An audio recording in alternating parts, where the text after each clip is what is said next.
All right, so in this video, I'm going to show you 7 steps towards obtaining financial freedom. If you're living paycheck to paycheck, if you're struggling to sort of pay your bills or find yourself getting to a better financial position, then I think this video is going to be helpful in some way. Now, this is not exciting. I know we're not going to be cracking a lot of jokes, but this is going to be more so if you're looking to go from where you are now with your finances to getting to financial freedom, to having financial independence, then I think this video is really going to be helpful for you. So we're just going to cut the chase. We're just going to get right to it. I'm going to show you these 7 steps towards obtaining financial freedom and essentially stop living paycheck to paycheck, because I know a lot of people are struggling with that, and there's nothing to be embarrassed about that. There's tens of millions of people in America and throughout the world who are struggling to pay their bills. They're worried about getting their electricity shut off on them. They're worried about their credit card getting declined because they don't have enough money in their bank accounts to cover everything. And I can tell you that there's definitely hope, and there's something that you can do to combat this and put yourself in a better position. So we're going to dig into that in today's video. If you're new here to the channel, make sure you subscribe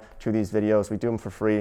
So let's just get started here with this. And the first step towards doing this, of these 7 steps, is to acknowledge the problem, is to look at the problem face on and think about how we can start to work towards the solution here. Now, this is actually the #1 step here of acknowledging the problem, is what most people cannot do. And I'm going to assume that you've already kind of gotten to this step because you're watching this video. Maybe you searched for it, maybe it was recommended to you, but the point here is to acknowledge the problem. Just like with any other problem in life, if you're going to Alcoholics Anonymous, one of the first things that you do is you acknowledge that there's a problem. Same thing with finances. We need to acknowledge that, okay, we want to get to a better position. Maybe I'm spending too much money. I'm not making enough money. Something's not right here. So what can we do here? That's what we move into step #2, which is going to be essentially balancing our budget. So this is one of the most important aspects here of this video, and what I help people with personal finance on is to run yourself like a business. So try to imagine, say, Walmart or Target or Amazon not thinking about how much they're buying and selling products for. Every business needs to sort of run their accounting. They need to know how much money are they bringing in, how much money is going out. They need to know their balance sheet, their cash flow statements, their income sheets. Now, we're not going to get too technical into this, but I can tell you this right now, that if you're not running yourself like a business in the sense of understanding your finances, it doesn't mean that you have to be trying to make as much money all the time. But the point here is that you want to make sure that your financials are in a good position at the moment. So step #2 here is to do an audit on our current financial situation. I'm going to show you how to do that in the coming minutes here. Like I said earlier in this video, I would suggest taking out a pen, taking out a piece of paper, writing this down, so that once this video is done, you're going to have an action plan towards going for this to really put yourself in that better financial position. Okay, so the first thing that we want to do on the one side is we're going to want to essentially calculate our net worth, okay? And this is going to help us line ourselves up for our goals and see how much progress we can make in the future. Now, imagine trying to play a sports game, trying to play a football game, and there's no clock, there's no scoreboard. It's difficult to know your progress. Are you winning? Are you losing? You might not be able to remember correctly. Same thing goes with personal finance, that if you're not keeping track of your finances, you're going to have no idea if you're doing better or if you're doing worse than what you were doing last month. So the first thing that we want to do here is calculate our net worth. And this is very simply put, the easiest way to do this is to look at all of your assets or things that you have of positive value. So your bank accounts, if you have investments, retirement accounts, any type of asset, things that are worth money that you could sell, add up all of those on one side, and then you're going to add up all of your liabilities on the other side. So on the other side, you're going to add up all of your negatives, things that you owe. Maybe you owe $100,000 in student loans, $700 in credit card debt, maybe you have $4,000 on a car loan, and maybe you owe some other people some money, right? So you write down all of your liabilities, all of your assets, and then you're going to balance these out and look and say, okay, well, where do I stand financially? Maybe I have a lot of student loan debt. I don't have very much in my bank account. So my net worth at the moment is negative $100,000, negative $50,000. I have a lot of student loan debt, right? So this is the first step that you're going to do on this side, is calculating your net worth. If you're a little bit confused on this, a simple way to just fix this is just do a quick Google search, but we will go more in depth later on in this video when we talk about it more on this channel as well. So that's the first step. Then we're going to look at another way of calculating our current financial position. And that is going to be doing something that's more so kind of focused on the short term, which is going to be looking at our monthly budget. So we have our net worth here, but then we're going to calculate a separate formula here. We're going to look at our current monthly budget. So we're going to look at how much money came into our bank account last month and how much money came out of our bank account last month. So say that you made $2,000 last month from your job, went into your bank account, but then out of your bank account went $3,000. So you spent more money than you made. And then you know that you went negative $1,000 last month, and then you can look at this little chart here. You can look at this formula of calculating that budget and then apply it to the other one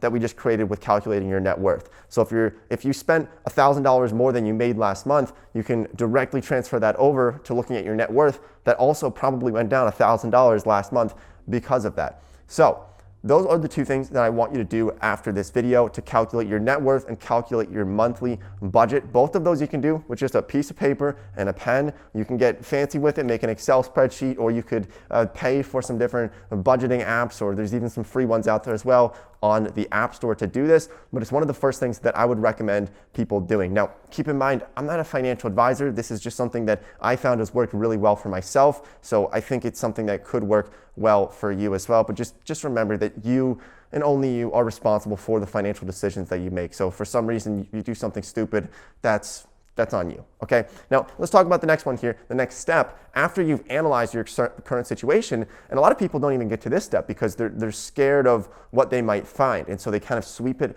under the rug continuously. I see so many of my friends doing this, and it's a massive mistake. So you've realized that there's a problem, you have analyzed your current position, and you realize, okay, maybe I am worth $20,000, or maybe I'm worth negative $200,000. I went to school for 8 years and I have $250,000 in debt. Whatever position you find yourself in at the moment, I want you to know that it's okay and that it's definitely something that you can get to a positive number and to a pretty large positive number.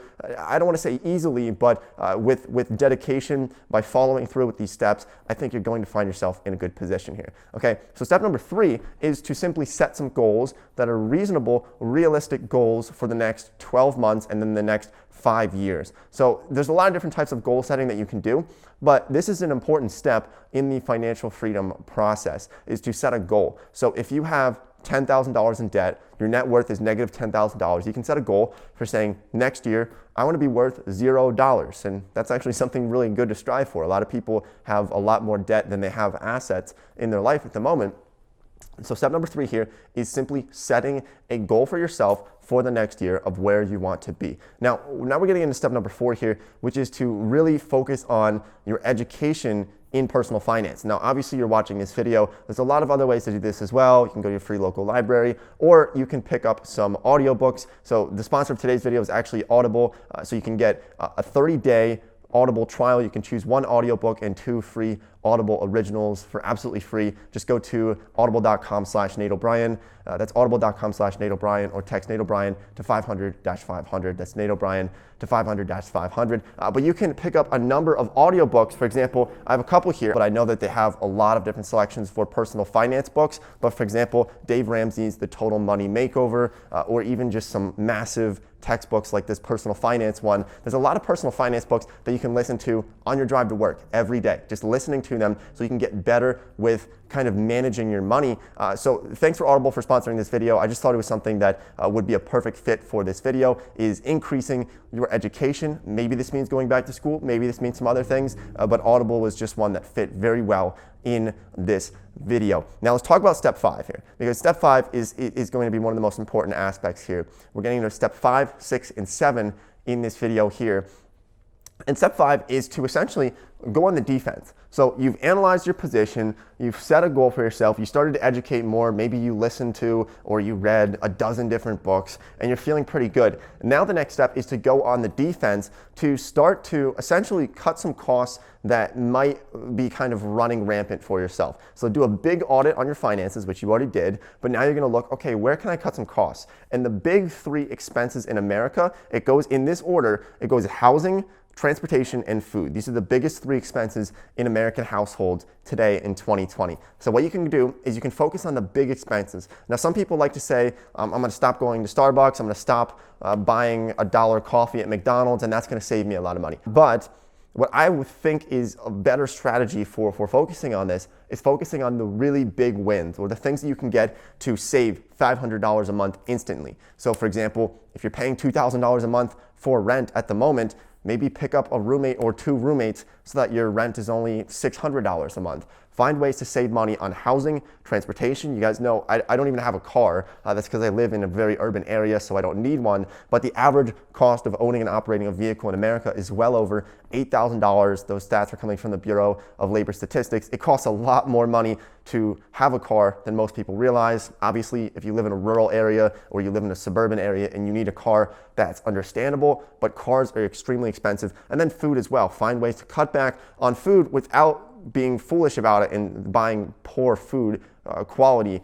So what I would try to focus on is just making food from home, eating out less, focusing on those, but going on the defense so that you can cut your budget quite a bit. Like I said, if last month you're looking at your budget and you spent $3,000 but you only made $2,000, find a way to get that down so that it's closer to even, so that maybe you spend $2,000 and you make $2,000. That's a better position to be in than one where you're spending more money than you're making, okay? So the defense is very important, but a defense cannot really win games. So the way that I view this, and I like to use a lot of analogies here, but the way that I view this is, imagine you're playing a football game, right? And if you're playing only defense, it's going to be hard to actually win the game. You might be able to hold off the opponent for a long period of time. You might be able to kind of hold your own for a while, but at some point, you're going to need to play offense. And so that's why step number 6 comes into play here, which is playing offense in the financial world. So what you're going to do here is you're going to find a way to increase your income. And there's a lot of different ways to do this. We have a lot of different videos on this topic. So if you're looking to start a business, pick up a second job, find some type of high income skill that you can use to essentially just make more money. Sometimes people ask me, and like I said, I'm not a financial advisor, but people ask me, they say, Nate, here's my budget. This is what I'm looking at. What should I do? How should I get to a better financial position? And sometimes when you look at it, the best way to do it is to just say, make more money. And I know that sounds simple. I'm making it sound easy, and understandably it's not, but I can tell you that there's a lot of different options out there for doing that. We have a number of different videos on that, so we're not going to go crazy into depth on that, but it's kind of this two-pronged approach of you're playing defense by cutting some expenses, but then at the same time, you're going to play offense and you're going to go out and find ways to make more money. Both of those are very important. Now, if you go too hard on defense and you only focus on defense, you might end up depriving yourself of certain things. You might not be able to go on vacations or live in a decent house or a decent apartment or a decent school district because you're focused on playing defense so much. So kind of do both of them, and that's going to be sort of the best position that I found for myself to be in at the moment. And let's finally talk about the last one here, which we saved it last for a reason, but that is going to be credit. Okay, so credit is step number 7. This is the one that we're going to focus on after we've already analyzed our position, we've set our goals, we've already focused on going on defense, going on offense, focusing on our financials quite a bit. Then we can finally talk about credit. So credit is a very interesting situation because if you listen to people on one side like Dave Ramsey, he's very much against borrowing money, using credit, and then there's other people on the other side who are pro-credit. They say that you can get credit cards and go on free vacations and you can use it to leverage your money to maybe buy investment properties so that you can buy more and more. Now, my general consensus on this channel, and it's changed over time, but my general consensus on this channel is that if you are struggling with your finances at the moment, if you are living paycheck to paycheck at the moment, then I would suggest staying away from credit cards and borrowing money with auto loans or any type of loans for some period of time until you are sort of graduated to the position where you're feeling good financially, you're making more money than you're spending in a month, you're kind of on your feet financially, you have a nice buffer of maybe $2,000 or $3,000 or $4,000 at least in your bank account. Once you get to that position, then you can dip your toes into credit. And obviously I can't tell you what to do here, but this is what I like to do for myself, is to sort of make sure that you have a really good grasp on financials, right? So like I said, listening or reading to a number of different books, and then you can dip your feet into credit. Now, I've personally gone on vacations across the world. I went to Japan for free with credit card rewards from my credit card. So I do think there are perks to it, but you just need to be very careful with it because I would say as a whole, credit cards and using debt in society is probably worse for society than it is better in terms of the amount of people who end up in terrible amounts of debt, massive amounts of credit card debt, paying 25% interest. So my word on that is just be very careful with it. I think what I like to do is I got a credit card when I was 18, And I used that credit card to literally buy like one candy bar per month. And with that, I was able to build a good credit score. Credit scores are very important. We've talked about those in a number of other videos. We'll link to some of those down below as well if you're interested in learning about building a credit score. But essentially, building a credit score without borrowing too much money is kind of the optimal way to go from my position. So those are the 7 steps towards gaining financial freedom, getting out of a paycheck to paycheck environment. We have so many videos on these topics. If you're not subscribed to the channel yet, I would recommend that you do so. I would appreciate it. We don't charge any money here. We just kind of survive off of people subscribing to the channel. So thanks for watching the video. I think we did this thing in one take here. So thanks for watching, and I'll see everybody in next week's video.